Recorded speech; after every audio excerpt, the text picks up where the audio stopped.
Айылыңарда кыз бар бейім мағалайын. Мен уже таны башташ делдерчи. Сен жанагысындай жанагы боласың. Кай формат булчу? Жакшы просмотр тапса болот. Ар бир нерсени журналист көз караш менен карайм, журналисттик стандарттар менен карайм. Кантип хайп кылса болот, кантип таанылып кетсе болот депчи. Шашпа, демди бас. Азирет Осмонов деген YouTube каналда 500 миңдей катталуучу бар, Ооба. Өнүгөбүз туугандар, өнүгөбүз. Айланайын алтындар Кудай берсе, өнүгөбүз. Кыргызстанда контент жасайм десең, контент моундай да. Толтура. Бизнес болот. Бийлигиңер деле күчтүү болот, рекламаңар жакшы болсочу.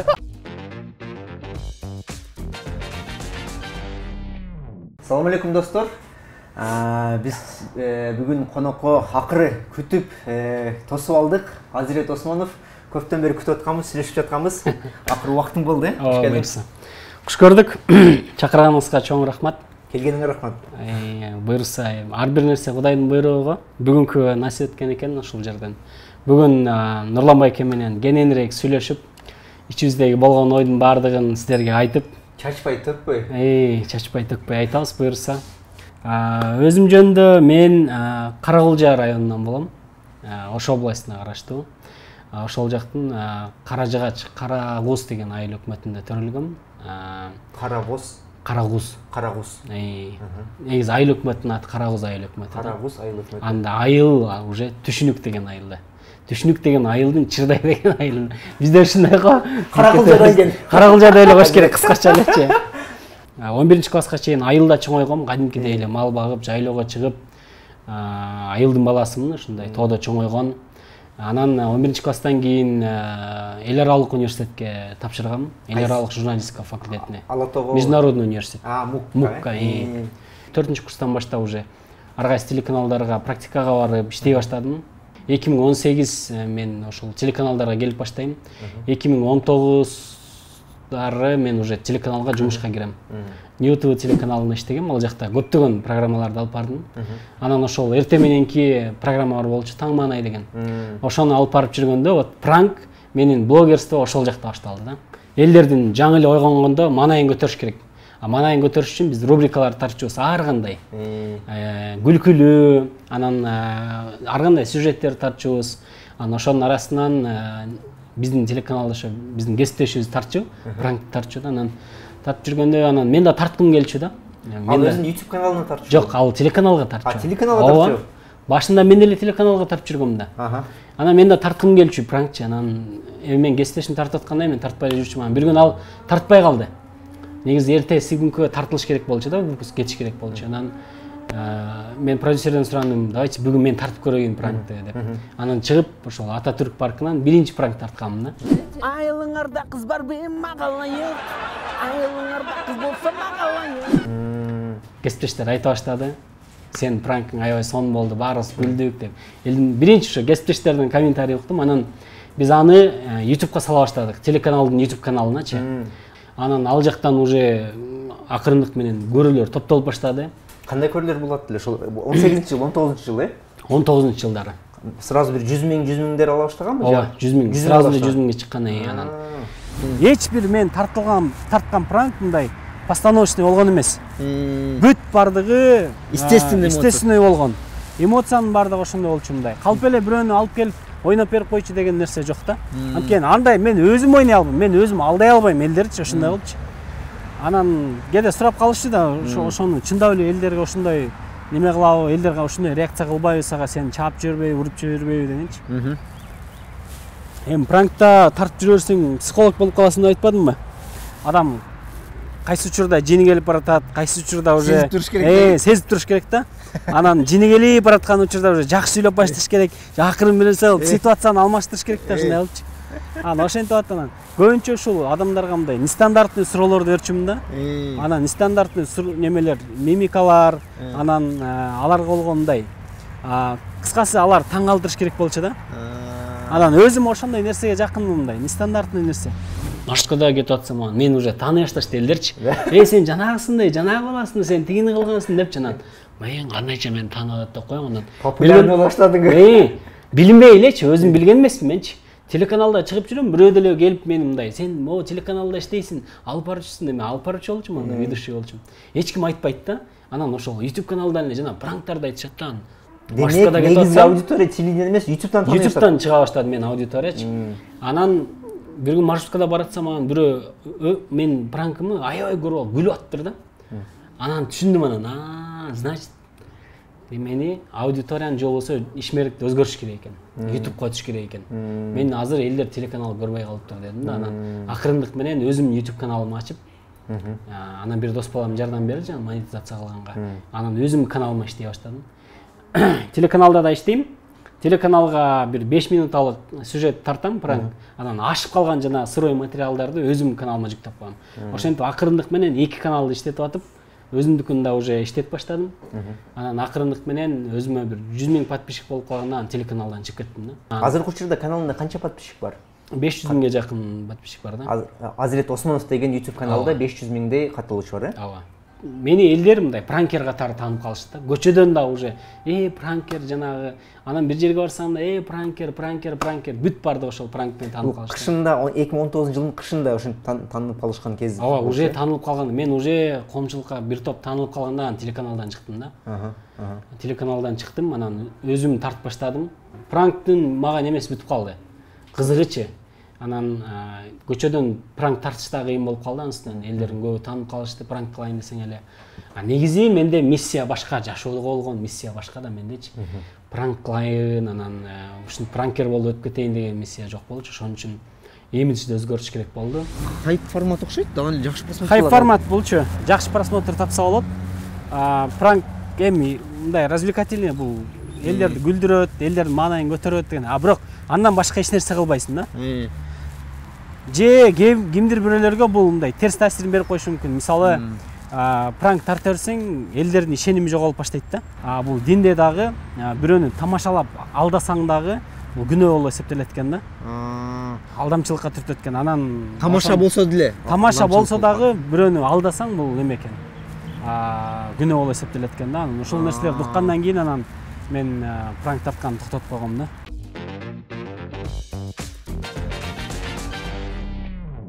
Менин баары журналистмин. Ар бир нерсени журналисттик көз караш менен карайм, журналисттик стандарттар менен карайм.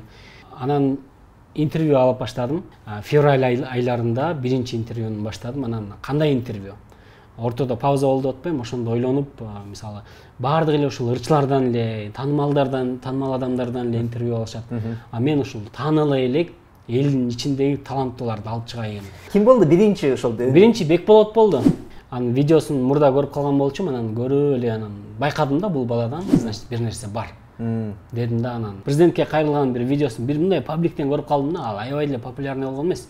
Анан ал баланы мындай көзүнөн эле байкаса болот да, ушундай.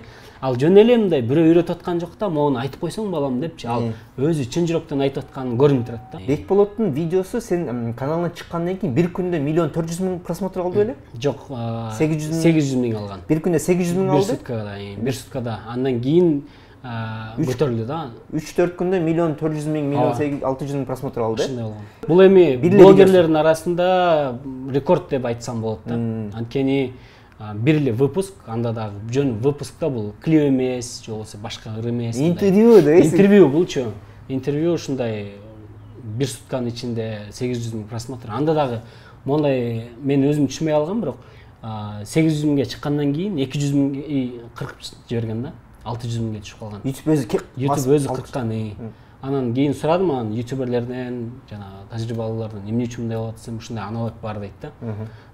Кайсы каналдан уктап турган каналга бир мындай жаратырчу бир нерсе салып жиберсең, YouTube өзү чочуп кетет экен да. Кери проверка жөнөтүп туруп, булар бот-сот болушу мүмкүн деп туруп. Ошондой кылып турган 200 000 кыркып жиберген. Ошентип 2 жолу кыркты. А так бир эле суткада миллионго чыкмак да. Андан кийин эле сразу анын артынан жана Ильяз менен Айтурган деген түгөйлөрдү, жаш түгөйлөрдү. Аларды тарттым аксыга. Алар инста блогерлер болчу, кимдер? Алар TikTok'тон 1-2 видеосун көрүп калгам, ошо үлкөн тартылган видеосун. Анан аксыга барып, үйүнө барып, айылынан тартып келгенбиз. Ал дагы уже 2-3 күндүн ичинде эле миллионго чыккан. Андан кийин жанагы Ботекс деген кызды тарттым. Ботекспи, Ботекс эмеспи дегенби? Бир хайп болуп кеткен, анан жок, андан кийин эмени тарттым, Гүлбырак деген эжени тарттым. Гүлбырак деген Ошто жана Садыр Жапаровтан колуңар тарткыла деп кыйкырып жазылчу. Ошону Facebook'tan көрүп калып, ошону барып тартып келдим. Аны тарткандан кийин элдердин ою 100%га бурулуп, ал эжеге жардам беришип, элдер акча которушуп, ал эжеге үй алдык да. Үй алып бердик. Негизи бир каарман бир адамды бир эки сөзүн көрүп алып эле сындаш оңой да, бирок ошолорду ачыш бир башкача бир өнөр болсо керек. Ооба. Ал эже аябай мындай агрессивный видеосу бар болчу, хайп болуп кеткен да. Садыр Жапаровка тийбегиле дегенчи мындай кыйкырып, аябай мындай агрессия бар болчу да ал эженин ичиндечи. Аны тарткандан кийин элдердин аң сезим, ага болгон көз караш таптакыр өзгөрүп, тескерисинче комментарийлерде бүт буга чейин жаман сөз жазсам кечирип койгүл бирок деп анын өзүнө чейин жазышып, барып үйүнө жардам беришип, анан бир комнаталуу квартира алып бердик. Элдердин акча чогулупчу. Телеканалдан YouTube'дун айырмасы эмне? Эмне үчүн элдин баардыгы YouTube койтуп кетти мисалы? Эмне үчүн блогерлерге ишеним көбүрөөк? Анткени мунун баардыгы ошол жасалмалуулук жоктугунун себебинен да. Телеканалда эмне бир редактор болот, ал редактор кыркып, өздөрүнө ылайыктуу кылып жасап турган телеканалдан чыгарат да. Блогинг бул болгон нерсени болгондой эле азыр мен сиз менен сүйлөшүп аткандай, камера кыймылдап кетсе деле все естественно. Баардыгы естественно болот да. Ошон үчүн элдер мындай жөнөкөйлүккө жакын болот да. Кимде ким блогер болом десе эле мындай жөнөкөй блогер мындай. Жөнөкөй эле блогер болгула да, элге окшогон элечи. Анан болбой эле анан ойду тоонун сүйлөп эле анан өзүңөрдө жок нерсени сүйлөбөгүлө тургандар. Элдерди алдай албайсыңар. Элдерди алдаган болбойт да негизи могу. Билинип калат. Билинип калат. Бетиңен деле негизи алдамчылык болбойт да, Кудай көрүп турбайбы. Ошон үчүн менде бар нерсени мен ачыкмын бардыгыначы. Эмнем болсо жашырбайм, мисалы өзүмдө болгон нерсени колдон келишинче бөлүшөм. Ошо анан жашырганда эмне? Кыргызстан кичинекей эле. Мисалы кээде комментарий мага жазып калышат. Мына Мирзаматов жалжаңдап эле күлө берет экен. Нормально, серьезный болбойсуңбу? Адамдын изилдебейсиң, бар жок билип алып, даярдыктуу болбойсуң. Мен айтканым достор, мен профессионалдуу журналист эмесмин. Жана блогингти бул хобби катары кызыктуу бир контент болсун, пайдалуу бир контент болсун деп эле чыгарабыздан. И нужно будет даже жатып алып эле маектеше беребиз деп ойлойм да. Кандай бизге комфорт болсо. Жатып алып сүйлөшсөк деле болот. Кече министр жатып алып сүйлөшүп атпайбы? Мага эмес, ал министрдин эмнесин бааладым. Ушул саламаттык сактоо министричи. Мындай чындап өзү мындай хайптын үстүндө жүргөн киши экен да, бирок мындай ал жасалмалуу жок киши экен да, мындай. Болгондой, как оно есть. Ошондой киши экен да, ал жашоодо эле ошондой экен да. Бирок молодец, кылып аткан иштери жакшы мындай. Бир аз эле ошол өзүнүн жанагы жүрүм турумун оңдоп коюш керек. Сүйлөгөн речтерин оңдоп коюш керек. Калганы нормально. Негизи блогер болом десе, блогер да болуп кете тургандай деген. Естественно. Азыр элдин баары элечи, саясатчылар деле, жада калса президент деле блогер болуп атпайбы? Бүт баардыгы азыр ушул жака. Анткени элдин баардыгы ушул интернетте азырчы. Ушул пиарды пайдаланып, мисалы, могу шайлоодо деле көрдүңүздөр, баардыгы ошо блогерлерге келишип, өздөрү блог кылышып, мунун баардыгы заман талабы десем болот да. Блогермин деген адамдар да абдан көбөйүп кетпеди? Ошонун сапаты жагынан бир критерийлери болобу, ошол жагынан кандай болушат? Эл өзү тандалат. Ар бир блогердин, ар бир адамдын өзүнүн аудиториясы болот да. Өзүнүн фанаттары, өзүнүн көрмандары болот. Анан сен мисалы менин аудиториям, бул менин деңгээлиме жараша аудитория да. Аны эл өзү тандап алат. Менин темама, мисалы мен сүйлөп аткан сөзүмө, мен берейин деген оюма түшүнгөн эл, значит ал менин аудиториям да. Ошондой эле. Ар кайсы блогердин, ар кайсы өзүнүн философиясы бар. Конечно, өзүнүн аудиториясы болот. Сиздики деле мисалы өзүңүздүн аудиторияңыз бар. Анан болбой эле анан машинаны түшүнбөй туруп эле автообзорчик болуп эле келип элечи. Мына машина деп берсем болбой калат да уже. Андан кийин жана как раз пакистанецтер менен индустарды тоого чыкканда бирөөлөр уруп бир балдарчы. Ошондой видеолор чыгып, анан ушул сырттан келген жанагы Индиядан келген студенттерге мындай кол көтөрүп, ошолор тоноп баштаган немелер чыккан да, окуяларчы.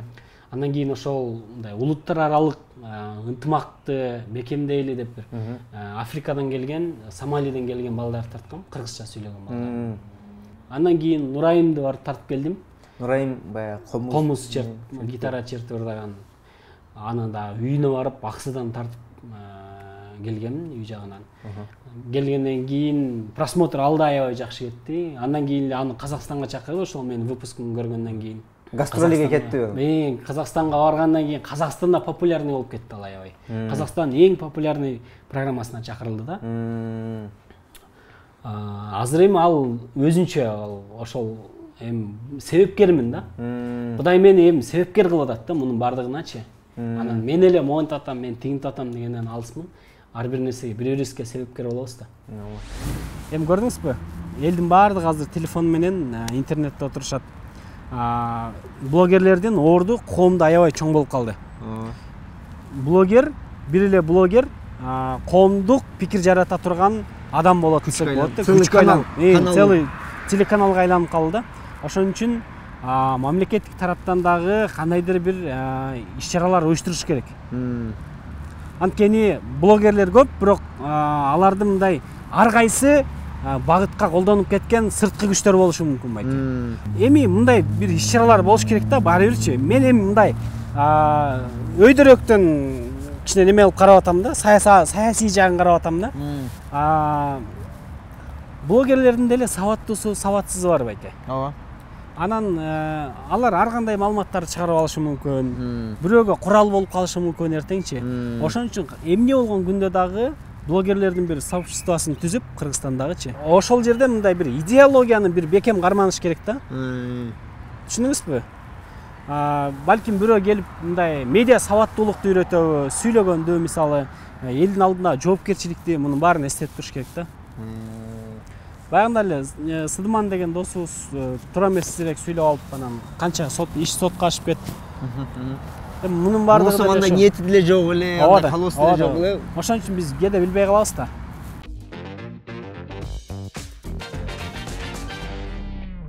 Сен съемочный группа менен жолго чыгып кетип барып тартып келесиң. Ооба. Ошондой расходторду кантип жаап жүрөсүң? Сен азыр айлыкка иштейсиң же рекламага? Жок, рекламага эле. Кадимкидей эле компаниялар менен келишим түзүп, же болбосо эми ар кандай азыр эми бүт эле 21-кылымда реклама болуп калбадыбы? Анан ошого азыр рекламаларды дагы телеканалдарга эмес, YouTube каналдарга, анан чоң пабликтерге, ошо блогерлерге берип атышат да. Ошол рекламадан эле биздики. Ошондон эле тыйын таап, акчага мен көп нерсени акчага такабайм. Акча бул экинчи планда калыш керек да. Анан сен идеяң жакшы болсо, бере турган нерсең жакшы болсо, акча өзү келет. Негизи мына блогерликтин монетизациясы боюнча кандай дейсиз? Реклама кылып туруп акча табуу жагы. Бул нормалдуу нерсе негизи. Дүйнөдө практикаланып аткан нерсе. Ооба. Кино болуп аткандай кызык жерде келгенде реклама болуп кетсе мындай кайфың сына түшөт го. Ошол сыяктуу эле анан биздин көрүүчүлөр да мына кызык жерине келгенде рекламага өздайсыз кашайыпчы. Анан ал реклама өткүчөңдү дагы анан жанагы жинденип кетет окшойт анан ошого жазышат да, рекламаң көбөйүп кетти. Бирок чындыгында мындай стандарт бар байке. Көрүүчүлөрдүн да көңүлүн ортпаш керек. Бир эле учурдачы эки тараптан ойлош керек да. Анан катарынан эле реклама түзүп алсаң да болбойт. Бир выпускка 3 реклама бул максимум да уже. Андан аркысы уже көп болуп кетет. Ошон үчүн сайттар достор, реклама. Ооба. Кимдеги мындай ютубер болсо, блогер болсо рекламаны анан кайра эле реклама эле бере берсең, мисалы сизден мен выпуск күтөм, кызыктуу адамдар менен выпуск күтөм. Анан сиз бир күн реклама чыгардыңыз, бул реклама экен деп койдум, анан экинчи күндө чыгардыңыз, да реклама чыгардыңыз да. Ошондой кыла берсем, анан мен сизден көңүлүм калып баштайт да. Бул рекламадан башка эч нерсе чыгарбай калам. Ошон үчүн адамдарды кызыктыра турчу биринчи контент жаса, анан ошол жака реклама кош, анан ошол контентти көргөнчө рекламада көрүп кетишет да. Аябай кымбат бир съемка кылайын десең, ага акча керек болот да. Анан элге кызыктуу контент кылайын десең. Эми биз мындай биздин мамлекетте укмуш мындай рекламанын баасын көтөрө алышпайт чын элечи. Аябай укмуш болуп кетейин десең деле болуш кыйын да, бирокчу. Бюджет жетпей калат. Бюджет жетпей калат да. Ошон үчүн акчаңарды рекламадан аябагыла. Реклама бул 21-кылымда бизнесиңердин ийгилиги десем болот да. Туура реклама. Туура реклама. Эгерде сиздин рекламаңыз күчтүү болсо, бийлигиңиз, бийлик дебедимби? Эмес. Бизнесиңиз да күчтүү болот. Бийлигиңер деле күчтүү болот, рекламаңар жакшы болсочу. Туурабы? Бул бир чындык. Бул деле чындык да. Бул деле реклама достор. Ошондой реклама алабыз достор. Биздин жан багып атканыбыз ошол, жумушубуз ушул. Башка бизнес жок достор бизде. ошон үчүн реклама болсо бергиле бизге. Анан биз ошол силерден түшкөн акчага анан биз кызыктуу контент жасайбыз. Болбосо жок, эч нерсе кылганга бизде мындай каражат жок. Канча жылкы болсуң? Негизи мен жашымды айтпай эле коем да. Мен эч ким билбейт менин жашым канчада экенимди, анан муну негизи эч кимге кереги жок. Мен жашым анан мен предполагаю, мен сенин жашыңды билем, бирок окууну 2008-де бүтүргөнгө караганда 95сиң окшойт. Ошол сыяктуу. Үйлөнө элекмин, бойдокмун. Бойдок. Негизи Кыргызстанда контент жасайм десең, контент моундай да. Толтура. Анан өзүң ойлосоң, мисалы мен өзүм ойлосом, ар кандай шоулар жасап, просмотр таап, анан реклама таап, мен жөн эле өзүмдү эле ойлой турган болсом, ошентип акча иштеп, өзүм жыргап жашай берсем болот да. А бирок азыр өзүңдү эле ойлоп жүрө берген менин миссияма туура келбейт да. Пранк темасы бүттү деген. Пранк темасы бүттү, бирок башка бирөөлөрдү, башка пранкерлерди чыгарам. Өзүмдүн эле каналыма башка пранкерлер тартып чыгарат да. Жаңы пранк блогер болом деген достор, Ооба. платформа катары Азиреттин элегинен өтүп алсаңар, каналын пайдалансаңар болот экен. Ушул сыяктуу эле көп иштерди пландап атам. Мисалы, информационный каналдарды ачайын деп атам. Ошондой элечи. Кабар каналдары. Кабар каналдары. Азыркы учурда канча каналың бар? Менде азыр 2 канал бар. Бирөөсү Азирет Осмонов расмий канал. Азирет Осмонов расмий, экинчиси бейрасмий канал. Бейрасмий, кабар каналбы? Жок, ал жөн ал деле ушундай эле менин өзүм каналым, бирок өзүң эле чыгып жүрөсүң? Ооба, өзүм эле чыгып жүрөм.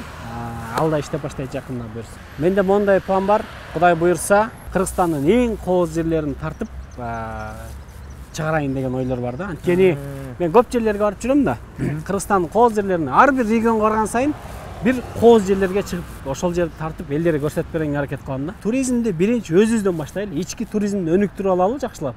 Ошондо биринчиден бул биздин мамлекетке болгон патриоттулук сезим ойгонот. Экинчиден эл интеграция болот. Элдер бири-бири менен пикир алмашат, аралашат дегендей. Анан ошондо биздин туризм өнүгөт. Анан калп эле биздин туризм биздин эмес, кооз деп эле айта берген эмес.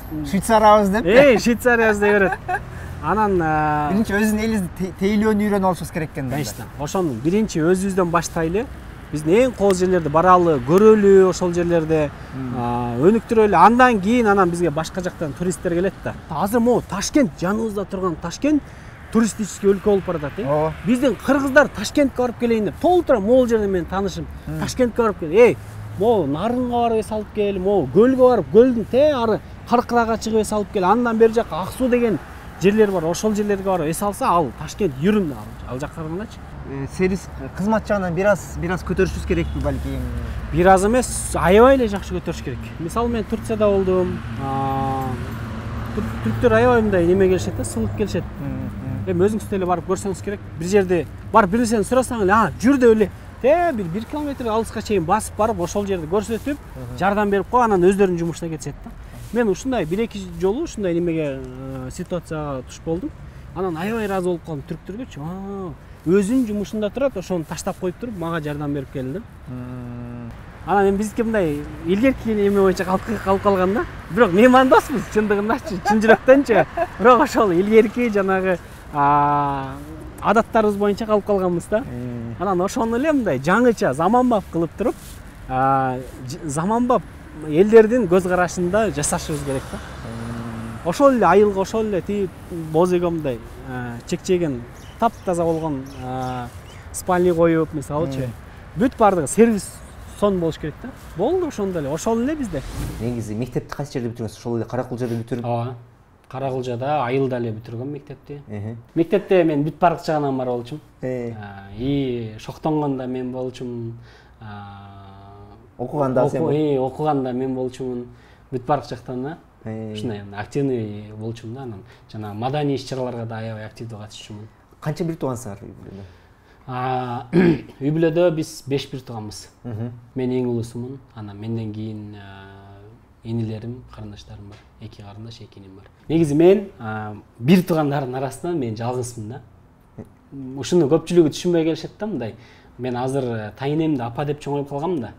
Тайнем мени багып чоңойткон да, мен тайнемдин колуна чоңойгом, анан өзүмдүн апам болсо буга чейин кайтыш болуп калган 13 жашындачы. Мен атам менен апам мен төрөлгөндөн кийин ажырашып кетишкен экөө. Анан эки жактан семья күткөн. Бияктан да бир туугандарым бар, бияктан да бир туугандарым бар да. А мен ортодо тайнем колунда калгам. Өзүм жалгыз эле чоңойгом да. Анан кече жакында ошол тайнемди, тайне дебейм негизи. Мен өзүм апамдай кылып апа деп чоңойгом да. Анткени мени багып чоңойткон. Тайнеме апа деп, таятам ата деп чоңойгом да. Кече жакын ошол умрага алып барып келдим буюрса. Эми көрдүм, видеолорду көрдүм. Анан ошондо да элдер мындай түшүнбөгөндөр сурап атышат да. Эми мурда бир интервьюда апам кайтыш болгон деп айткам да.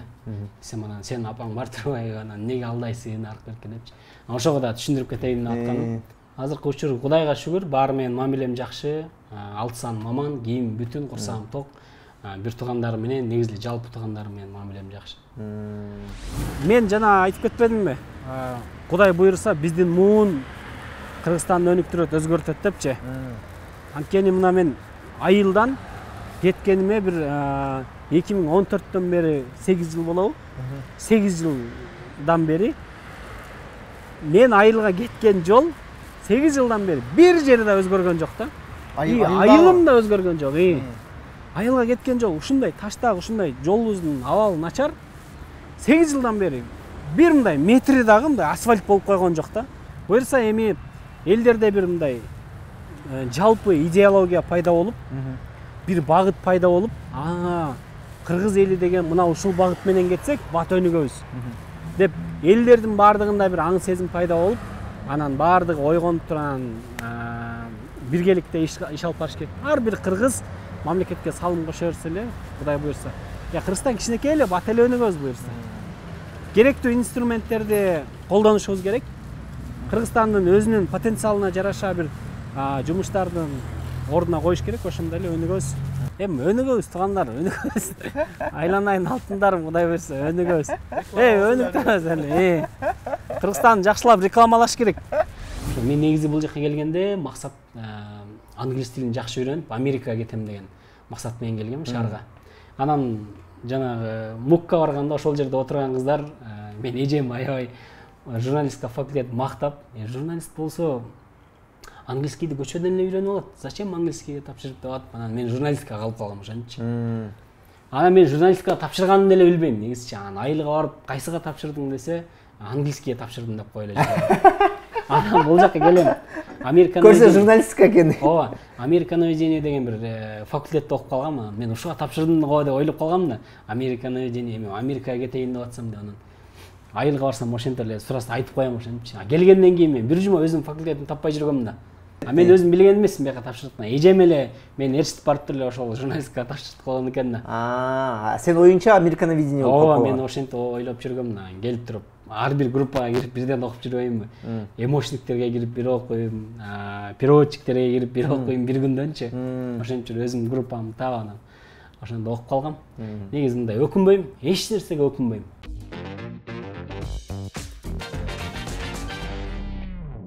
Албай койгон рекламалар деле болсо керек. Ооба. Мисалы мен өзүм принциптериме туура келбеген рекламаларды албайм. Анан биринчи сурайм сөзсүз түрдө реклама бул эмне үчүн, эмне болгон реклама? Кандай максатта жасап атасыңар? Анан албетте менин подписчиктериме мындай зыян тийгизбеш керек да. Биз жасап аткан рекламаларды колдоноордо же болбосо ошол багытка кирерден мурун сөзсүз түрдө аягында чечим өзүңөрдүкү болот. Аны кылсаңар да, кылбасаңар дагы өзүңөргө тиешелүү болот. Ошон үчүн эми мен да адаммын да. Жоопкерчилик өзүңүздө болуш керек. Мен да адаммын, мен да кээде жаңылышып калам. Сиз дагы адамсыз, сиз да жаңылышып каласыз. Ошон үчүн блогерлер деле кээде жаңылышып калышы мүмкүн. Ошон үчүн ар бир иште сөзсүз түрдө ойлонуп туруп, чечим чыгарыңыз. Ошол нерсе өзүңүздүн жоопкерчилигиңизде болот да. Командаңда канча адам бар? Командамда аябай көп адам жок байке. Мен өзүм продюсермин, өзүм режиссермин, өзүм монтажермин. Монтажды бүт баарын өзүм кылам. 2 эле адамбыз биз. Операторуң? Оператор менен эле мен. Болду мындай. Блогерствого укмуштуу эле команданын кереги жок негизи. Күчтүү идея болуш керек. Болду да эми сен тартыла турган өзүңсүн, тарта турган бир эле адам да. Эгер болбосо 2 адам. эки камера иштей турган болсочу. Кээ бир учурда эми интервью арка беркилерде мындай эки кишинин деле кереги жок болот. Бир эле адам штативтерди коюп тартса болот мындай элечи. Мен эми журналист болгон үчүн телеканалда иштеп жүргөндө тартканды ошол жактан үйрөндүм. Монтаж кылганды. Мисалы мен монтажерго берип кое турган болсом, бирөөгөчү, мен тарткан видео мен ойлогондой чыкпай калат да аягындачы. Бир сөзүн эми ар бир нерсени мындай сезесиң да. Интервьюну азыр экөөбүз сүйлөшүп аткан сөздөрдү деле ар бирин ордорду менен коюп, керексизин ыргытып, керектүүсүн калтырып, анда ордуларын алмаштырып, кайсыдан кийин кайсы экенин бүт баарын өзүм жасайм да. Эгер менин көз карашыман өтпөгөн видео болсо, анда мен башкаларга сунуштай албайм да. Видео биринчи өзүмө жагыш керек, андан кийин ошо элдерге жагат да. Ошол экөөңөр эле болуп иштесиңер. Командаңда ошол бир оператор, ал монтаж эмес, бир эле оператор эле катары. Оператор эле, ооба. Монтажды өзүң кыласың. Ал айлыктабы же ар бир чыгышка эле төлөп коесуң? Айлыкта. Техника өзүңдүкү? Техника өзүмдүкү, ооба. Андан тышкары башка кандай бир кесибиң барбы? Каякта иштеп жүрөсүң же эмне кылып жүрөсүң? Башка кесибим жок байке. Блогерчилик эле, ооба. Пока что блогерчилик. Негизи өтүшүм керек акырындык менен. Негизи ишкердик менен элек болуш керек. Буюрса ишкердикке да өтөм.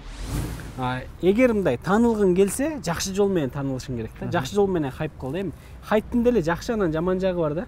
Анан азыр хайп кылам деп эле эптеп бир нерсе кылып хайп кылып алып анан ошол боюнча хайп дагы жок, өзү дагы жок, ошол боюнча жок болуп атышпайбы? Хайп кылыш керек. Бирок туура жолдо хайп кылыш керек да. Анан ошонун артынан улантып кете турган контент планың болуш керек. Анан жөн эле анан бир жолу хайп кылып алган жалп деген боюнча эле өчүп калсаң болду, анда бүттүң ошол боюнчачы.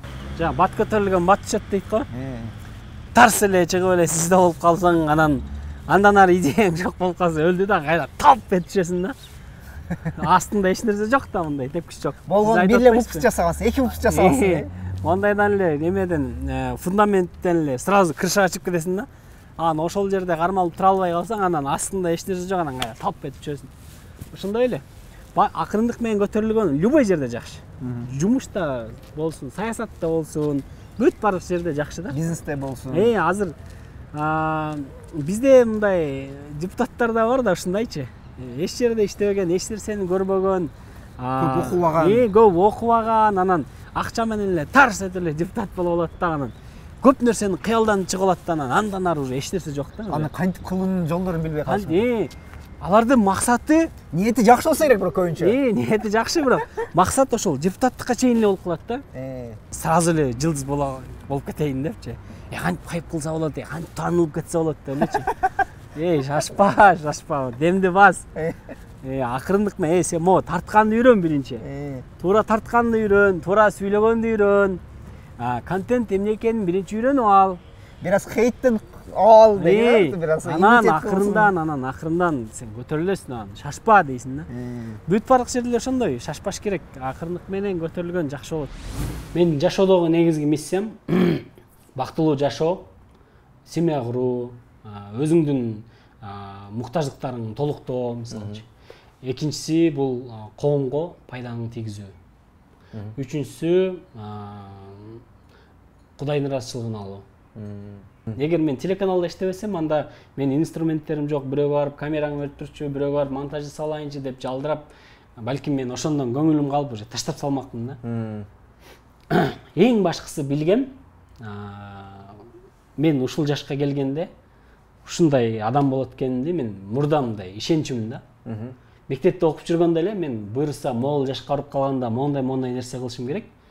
Андан кийин мен бир 40ка барып калганда мен мамлекеттик бир жетекчиликте болушум керек деген мындай ишенич бар болчу да. Азыр деле менде Кудайга шүгүр мындай ошондой ишенич бар. Буюрса биздин дагы бир убактыбыз, биздин бир доорубуз келет. Ошондо бир жетекчиликте бир жерде болобуз да. Сиз да болосуз. Мамлекеттин тагдыры бир күн келип биздин колубузга тиет да. Эртедир кечтир. Билбейм, мен кийинки 5 жылкыга же болбосо кийинки 10 жылдыкка деле мен азыр уже даярданып атам десем болот. Саясаттын өзүндө болсо дагы ошол жетекчиликтерде мен саясатка барам. Мен аны билем, саясатка барам. Барганда дагы мындай жөн эмес, бир нерсени өзгөртө турган болуп башыбыз керек. Мен көп жаштарды тааныйм. Көп досторум бар, билимдүү аябай. Кыргызстандын мындай келечегин чындап колуна алып, чындап өнүктүргөнгө даремети жете турган мен досторум, тааныштарым бар. Буюрса, Кыргызстандын келечеги аябай чоң да. Анан тил үйрөнүш керек байке. Мен ушул нерсени айтып кетем да. Сен блогерсиңби, башка бизнесменсиңби? Эмне болгон күндө да тил үйрөнүш керек экен. Анткени мен мына Турцияга бардым, Арабияга бардым, мисалы, Ирландия, Англияга барып келдим. Тил болбосо кыйын экен байке. Буюрса английскийди окуп атам. Көп тил билсең ошончо адамсың дейт го. Тил үйрөнгүлө туугандар. Тил аябай керек экен. Эми айта берсек сөз көп байке. Акылдуу боло берсек сөз көп. Главный ар бир адам аракет кылыш керек. Аракетке жараша берекет болот. Сон майк болду. Абдандай нугуна көп темалар козгоп кеттик. Сен келип убакыт алып берип, ушундай убакыт бөлүп бергениңе чоң рахмат. Сизге да рахмат чоң. Чакырганыңызга, майк алганыңызга, каналыңызга ийгилик буюрса. Чоң рахмат. Мирзаматов влог деген канал буюрса өнүксүн. Ийгиликтерди каалайбыз. Ийгиликтүү адамдардын ийгилиги менен бөлүшкөн мыкты каналдар болсун. Айтканым келсин. Эми өзүңүз YouTube'ду жакшы түшүнөсүз дегендей. YouTube'дун атасы ушул киши. Андыктан сизге ийгилик байке. Рахмат. Жеке чыгармачылыкта да ийгилик каалайм. Кудай буйрса, дагы иштешип, чоң бир проекттерди, Кудай буйрса, эмгелерди иштешели. Ар дайым ачыкпыз. Сунуштарга, пикирлерге, мамилеге дегендейчи. Кудай буйрса, жакшы бир сон майк болду, ушунун башталышы болсун, Ооба.